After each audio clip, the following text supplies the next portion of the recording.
Today I'm at Supernova with Mr. Wil Wheaton of Big Bang Theory fame among many other things. Welcome to Australia, Will. How are you enjoying your time here? This is the first time I've ever been to Australia, and I didn't quite know what to expect, but I absolutely love your country. It's so wonderful. I have yet to encounter a person who's not awesome. Everyone I've talked to has been super friendly to me and my wife. The country's so beautiful, and though this is my first trip, I cannot wait to come back. I have heard you have a number of nicknames that certain people call you. I heard one nickname is Uncle Willie. Please explain the story behind this, and if you cannot for some reason share a story about another nickname you may have had. So years ago when I started my blog, I thought it would be very funny to refer to myself in the third person as your sweet Uncle Willie. And it was just a joke, and I don't know why. It was a thing I did as a throwaway joke, and it completely caught on, and people started like talking about it all the time, and it was really funny because some people were like, that's really creepy, and then other people just thought that's supremely ridiculous. And it's funny that you mention it because it doesn't really come up like it used to. I'm really glad you mentioned it because it still makes me laugh. I love comedy. Something about making someone laugh is a gift. I have met a few of the actors around Supernova and am fascinated about how they got into the industry. Is it true you got your big break was acting opposite Bill Cosby in a Jell-O Pudding Pops commercial? Really done your homework. What was this like getting your start alongside a legend at the comedy game? So that whole thing actually came about kind of by accident. My mom was an actor and was doing commercials, and I went with her to a commercial audition, and it was for the Jell-O Pudding Pops, and it was a commercial with Bill Cosby, and I was very, very young. I don't remember why I went in on the audition. I don't remember if it was my mom's idea, if it was the casting director's idea, but I got the job and we got to go together. Bill Cosby was performing in Lake Tahoe doing comedy at, I want to say it was Harvey's in Lake Tahoe, one of the big casinos. So they flew us up to Lake Tahoe in the wintertime to do a commercial that's supposed to take place in the springtime to accommodate Bill Cosby. So we filmed on a golf course. They had giant heaters out on the golf course in the morning, melting the snow away. Then enormous hoses filled with food coloring to dye the brown dead grass that was hibernating because it was winter green. And then we were all wearing like long underwear underneath our clothes. I got to go to one of his shows and sit like with all the important people, like his personal guests and stuff. And it was kind of like all of the things that I really loved about acting when I was growing up, and it all happened in the first thing that I did. I got to go to a location and work on something. I got to see like the magic of making movies sort of like all happen at once, and I got to work with a huge celebrity, and it was great. It was really, really fun. I did a lot of commercials for a lot of years after that, and I remember being about 9 or 10 years old and telling my parents, I just don't really want to do commercials anymore. I think I would like to try my hand at being, you know, an actor. And that's when I did a movie called The Buddy System, and then I did a number of after-school specials, and I guess it was probably 2 years after that that I was cast in Stand By Me. Thank you. Good morning. My name is Wil Wheaton. I am not an evil jerk in real life, but I really love playing one on The Big Bang Theory.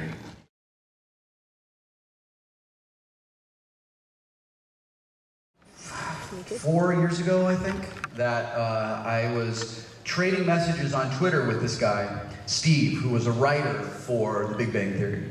And he said, I understand that you're a big fan of our show, and if you ever wanted to come watch a taping of the show, I could probably make that happen for you. And I thought, well, that'd be really fun. Yes, Steve, I would love to do that. I still don't know who Steve is. And we trade a couple of messages. He gives me his email address, and we decide, okay, well, I'll come down at some point in the mysterious future. And a couple of weeks go by, and I get an email from like a Hotmail account, red flag number 1. The Hotmail account says, and it says, hi, I'm Bill Prady's assistant. Bill Prady is the co-creator and executive producer on The Big Bang Theory. I'm Bill Prady's assistant, and I would like it if you would call our office. Bill would like to talk to you about coming to work on The Big Bang Theory. And in the late 80s through the mid 90s, I had a lot of friends who were computer security experts.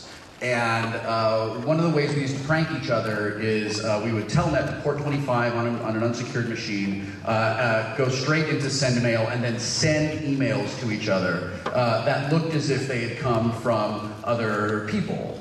And I thought, I guess it's a little weird that this is happening in the 2000s, but someone's clearly pranking me. But I forwarded the email on to my manager anyway, and I said, would you just vet this for me, because I'm pretty sure it's bogus.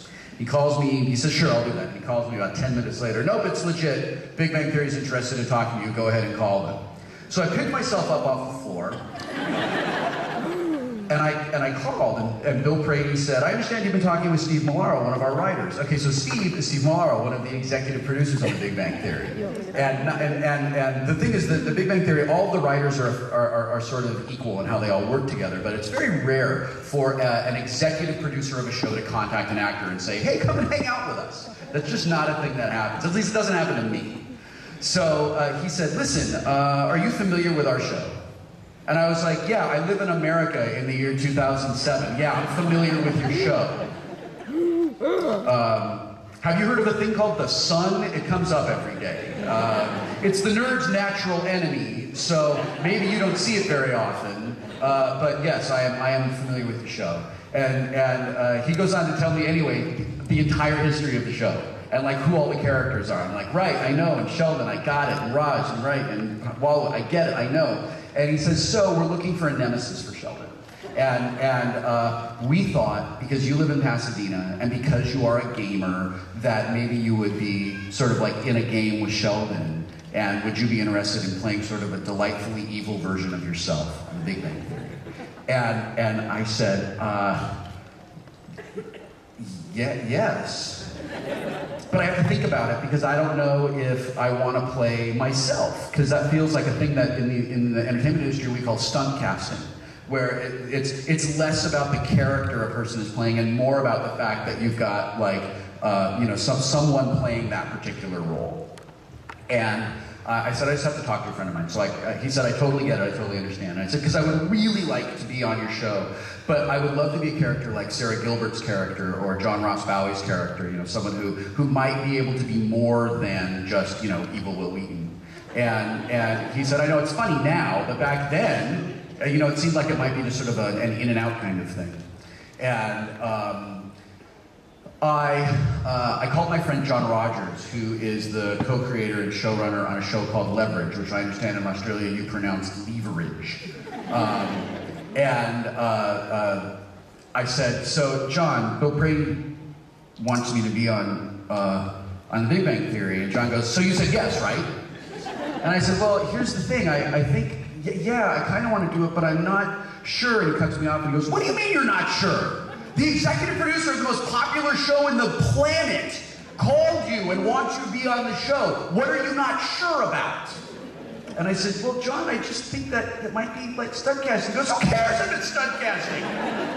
It's the biggest show in the world. A rerun of The Big Bang Theory beat every first run episode last week. It was the #1 show in the country. What is wrong with you? And I'm like, John, I thought that. He goes, well, stop, whatever, shut up. Call Brady back and tell him yes. And I was like, okay. So I called Bill, and I said, yes, I'd love to do it. We did the show. About to head back to Los Angeles. You are a fan of the Dodgers, so I might catch a game. I have a few Aussie friends over there doing comedy. You yourselves have reinvented yourself as an improv comedian, and often performs at the Acme Comedy Theatre in Hollywood. How regular would you do this, and will you be there in June of this year? Working as a writer and performer at the Acme Comedy Theatre is some of the happiest days of my life. I decided to take improv comedy classes in around 1998.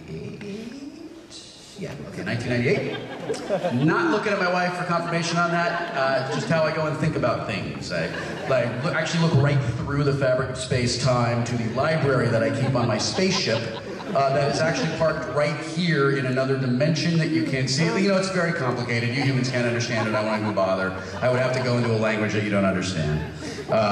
So I started taking improv classes because it just seemed like an important skill to have, and I really enjoyed the show Whose Line Is It Anyway? And I really loved watching improvisation comedy shows. So I went through all these improv workshops at Acme, and then one of the steps in the program at Acme was to be a sketch comedy writer.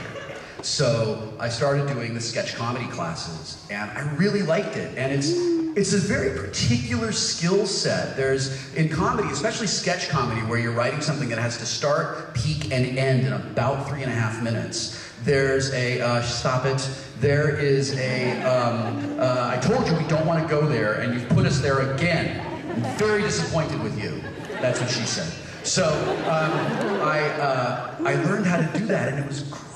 And I wrote sketches that I'm so proud of, and I made friends that have lasted ever since then. And then ownership of Acme changed, and the writing program at Acme changed, and this whole idea behind Acme changed. We used to write a show, we would perform a show for 5 to 10 weeks, and then a new show would come up. And they changed that, and what they're doing now is writing a new show every week, so it's kind of like Saturday Night Live, and that is not the kind of show that I wanted to do. I just didn't have time to crank through that much material, and I like to spend a lot of time with a sketch and kind of work it out and make it as good as it can be. So I left Acme, and I won't be there, but I will very likely be at Dodger Stadium come summertime. Because we finally were able to get rid of the son of a bitch that ruined my team. And I know, I've just gone all-American on you. Yeah, you actually mentioned two things that I really, really love that make living in Los Angeles awesome. Our local sports teams and the comedy that we have there. And when you're in LA, if you can do it, in addition to going to Acme, I highly recommend going to see a show at the Groundlings or going to see an improv show at Los Angeles Theater Sports, which is incredibly satisfying and a lot of fun and very much worth your time. Now, before I leave, I want to leave you with a thing that's very, very important to me. Some of you may have heard that I have a law. And it's called Wheaton's Law, and Wheaton's Law is don't be a dick. And it's really simple to think about, right? I mean, it applies to any situation. You can always identify who the dick is in a situation. It should probably not be you. But it's sort of like, I've been thinking about this a lot lately, and it's like, I can tell people what not to be, but I thought maybe I should tell people what they can be. So if you just take one thing away from this today, I hope it will be this. As you live your lives and as you interact with people, please be kind, be honest, work hard, and always be awesome. Thank you very much. I've been instructed, so thank you for your time. Yeah, it's really appreciate I'm really that. happy to talk with you. We look forward to heading over to LA. We're heading over in a few weeks. You're going to have such a great time. Yeah. Yeah, you'll enjoy it. Los Angeles in June is great.